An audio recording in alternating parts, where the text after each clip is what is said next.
Good morning, Gary Zerner from AgSolutions. I'm here with Dr. Nerida Richards from Equalise Horse Nutrition and also from Feed XL. And we sort of feel that's so important to talk more about the importance of pasture nutrition and the opportunities that our equine clients or everyone out there can gain from their pastures. Soil testing and understanding soil nutrition and the influence or impact that can have on, I guess, our daily feeding regime or what that impact is having on our horses in general. Nerida, we talk a lot about soil nutrition, what's in the soil, may or may not be in the pasture, and what impact is that having on our horse, and how important it is to balance the diet, or do we really know what our horses are eating? Well, that's a good question in itself, but I guess when thinking about horse nutrition from my perspective, it starts in the soil, because a large part of the horse's diet is forage, and forage of course has to grow in soil, so the soil your forage is grown in has a massive impact then on the nutrition of your horse. I had that very starkly demonstrated to me with my own horses on this place that we've only been on for a few years, but there's some pretty major limiting factors in the soil that then meant my pastures were accumulating sugars in summer, and I had 3 horses over summer that were laminitic, which really got me starting to do a lot more soil testing and pasture testing just to see what was happening. And I know long term for myself, and I know it's got to be the same for a lot of other horse people, is unless I get my soil right here, I'm going to constantly battle with laminitis in my horses, because the pastures just accumulate sugars when the soil is limiting them. So that's one perspective of it. Another perspective, of course, is the mineral content of the pasture, and the soil is going to have an impact on that. Pasture species, of course, has an impact on that, and the stage of maturity. But it is important to understand what minerals are coming from your pasture, and how your soil is impacting. And you can change things in your soil, of course, which you guys know a lot better than I do, to then hopefully provide better nutrition for your horses. Yeah, definitely. And that's one thing we focus on about a soil test is such a valuable tool to understand your soils, because from areas to areas and even properties to properties, you do get a lot of variation. So understanding that gives us or gives the individual a better understanding of what are my most limiting nutrients. Nerida, one thing you said last night that caught my attention was you said about some of the trace minerals even that we don't fully understand what our requirements are for some of those things. And so in our Megamin products and the new equine range we've got a broad spectrum of minerals and trace minerals, but can you talk a little bit about that? So sometimes I see people get hung up on a particular mineral or a particular trace element when maybe they're missing the point about general nutrition or understanding what's coming from the pasture. Yeah, and through horse nutrition history, I guess, there's been different people who have a really heavy focus on certain minerals. Like there was one lady who had a really heavy focus on copper, but never mentioned zinc or selenium or iodine, which are the 3 other trace minerals that we most commonly see deficiencies of in Australia and likely worldwide. So you can't just get focused on one mineral. You have to supply all of the minerals, because you were saying with extensive use of superphosphate in the New England region, and they're continuing to put superphosphate on and they're not getting a response to it anymore because phosphorus is no longer their limiting nutrient, or sulphur is no longer their limiting nutrient. So same with horses, you might see a horse that's got a really bleached out rough coat and you go, that's copper, which it probably is, but you can fix that copper deficiency and the next thing that's going to show up is a zinc deficiency or a selenium deficiency. So it's best to go across the board and get a broad spectrum and meet all of their mineral requirements.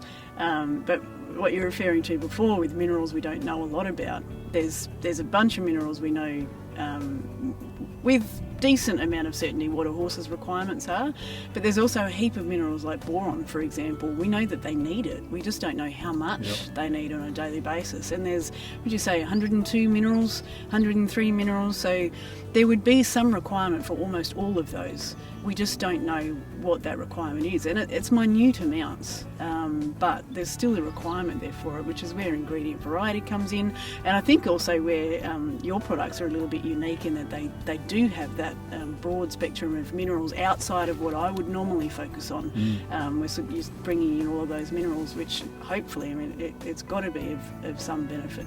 Nerida just spoke about boron, and in soil tests, boron is quite often one of the key trace elements we see that is always low in a soil test, and that's because it's a negatively charged element, and therefore it's not held very well in the soil, so it moves through our soil quite rapidly.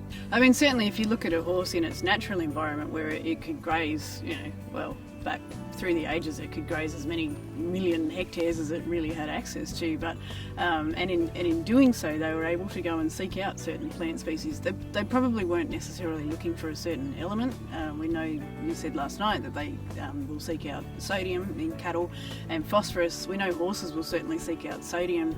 It's possible they will also seek out phosphorus, but something like boron, they probably don't go looking specifically for boron, but when they were able to graze over a large area, they would eat 50, 60, 70 different plant species in a year, depending on what was available, and they would browse as well as graze.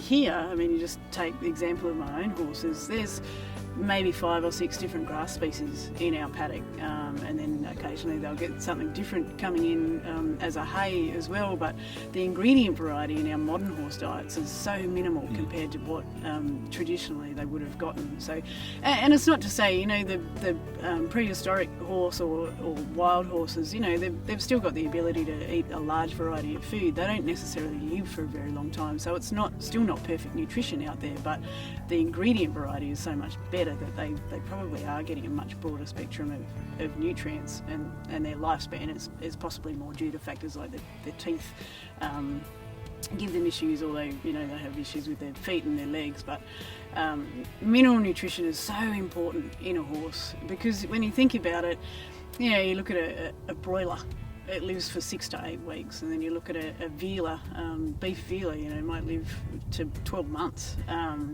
And feedlot cattle up to a couple of years, and then your beef cows are getting old at 9, 10, 11 years of age.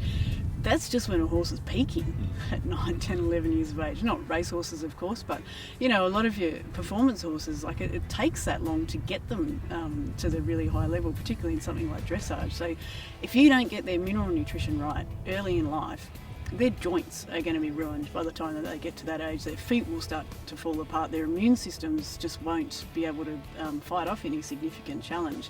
And the unfortunate thing with mineral nutrition is, if we underfeed a horse calories, it gets skinny quite quickly. So it's really obvious that you're not feeding that horse enough calories. You underfeed copper and zinc, it might take 6 or 7 years for an issue to show up, if not a little bit longer. I said last night, my horse that I rode as a kid, it took her about 16 years to start showing serious issues in her feet, from what I would guess would be long-term copper and zinc, like her feet were just falling apart. And then as I learnt a lot more about nutrition myself and got her onto a proper mineral supplementation, she had beautiful feet.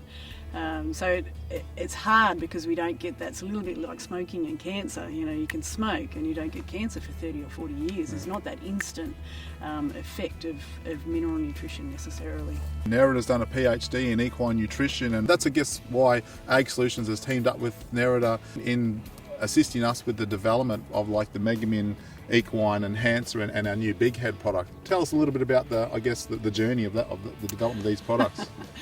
Oh gosh, horse nutrition from a mineral perspective is really not, I guess when you've been doing it for a long time, it's really not that complex. So we've got a good idea of what we get in pasture. And then it's just a matter of going, well, okay, a horse is going to get so much copper, zinc, selenium, iodine, and a bunch of other minerals out of their pasture. We then need to make sure that this supplement fills the gap that's left between what they're getting and what they need. For me, it's just a matter of going through and identifying those gaps and then finding the right minerals to put in to actually fill them, making sure, of course, you're using bioavailable sources of minerals, palatable sources of minerals, and then working with you. I enjoyed doing the products with AgSolutions because you've got that just component of your natural mineral products that are being taken into consideration as well, and adding a whole spectrum of minerals that I wouldn't normally necessarily add to a product, but that are brought in because of the raw materials that we're using. So it was an interesting project to work on. When you're talking to people about their horses, they're passionate about it because it's their hobby. Yeah. It's the thing that gives them relief in life, or it's their weekend sport. Yeah. And I think that's the big difference in dealing with, say, a large feedlot or a dairy that we may work with. That's their business, and so your conversations are quite different. And for people, they probably pay more attention and love and money to their horse than they do to themselves. Well, there's certainly an emotional attachment there, which you don't get in the production animal industries, and it's huge, you know. And every horse we deal with, we treat as being valuable. I mean, some of them obviously are extremely valuable from a monetary perspective, but most of them are just valuable because people love them. Which, you know, mine all have sentimental value, which is why they're all still here.